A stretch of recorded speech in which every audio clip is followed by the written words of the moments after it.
আন্দোলনের পথে নামছেন রাহুল গান্ধী। প্রশ্নপত্র ফাঁস, পরীক্ষায় অনিয়ম, বেকারত্ব বৃদ্ধি নিয়ে দেশব্যাপী কর্মসূচির ডাক। ছাত্র সম্মেলন নামে নতুন উদ্যোগের সূচনা। বিভিন্ন বিশ্ববিদ্যালয়ের শিক্ষার্থীদের সঙ্গে সরাসরি মত বিনিময় করবেন রাহুল গান্ধী। আগামী 17 জুন রাজস্থানের কোটা থেকে শুরু হবে এই বিশেষ কর্মসূচি। 10 জুলাই এলাহাবাদ, 11 জুলাই পাটনা এবং 14 জুলাই দিল্লিতে অনুষ্ঠিত হবে পরবর্তী পর্ব। দেশের যুব সমাজ এবং শিক্ষার্থীদের অংশগ্রহণের আহ্বান লোকসভার বিরোধী দলনেতার।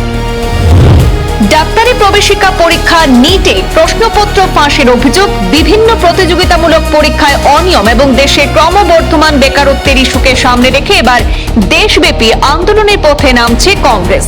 লোকসভার বিরোধী দলনেতা তথা কংগ্রেসের সাংসদ রাহুল গান্ধী নেতৃত্বে শুরু হতে চলেছে এই বিশেষ কর্মসূচি, যার নাম দেওয়া হয়েছে ছাত্র সম্মেলন। আজ শনিবার আনুষ্ঠানিকভাবে কর্মসূচির ঘোষণা করেছে কংগ্রেস।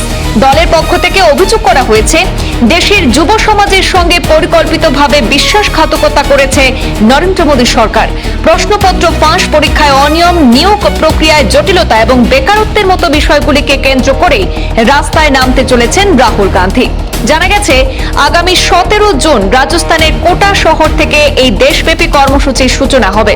এরপর 10 জুলাই এলাহাবাদ, 11 জুলাই পাটনা এবং 14 জুলাই দেশের রাজধানী দিল্লিতে অনুষ্ঠিত হবে কর্মসূচির পরবর্তী পর্ব।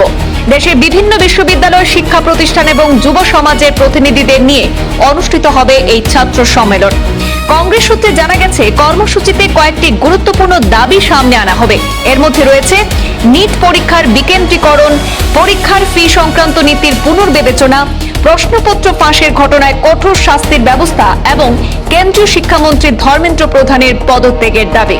সূত্রের খবর, এই কর্মসূচিতে অংশগ্রহণকারী ছাত্রছাত্রী এবং চাকরি প্রার্থীদের সঙ্গে সরাসরি মত বিনিময় করবেন রাহুল গান্ধী।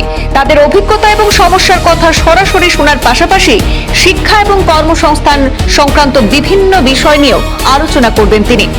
রাজনৈতিক মহলের মতে, আসন্ন সময়ে যুব সমাজ এবং শিক্ষার্থীদের বিভিন্ন দাবিকে সামনে রেখে এই কর্মসূচি জাতীয় রাজনীতিতে গুরুত্বপূর্ণ আলোচনার বিষয় হয়ে উঠতে পারে। এবার দেখার বিষয়, রাহুল গান্ধীর নেতৃত্বে শুরু হতে চলা এই দেশব্যাপী ছাত্র সম্মেলন কর্মসূচি কতটা জনসমর্থন অর্জন করতে সক্ষম হয়, সেদিকেই তাকিয়ে গোটা দেশবাসী। ব্যুরো রিপোর্ট, পূর্বাঞ্চল প্রতিদিন।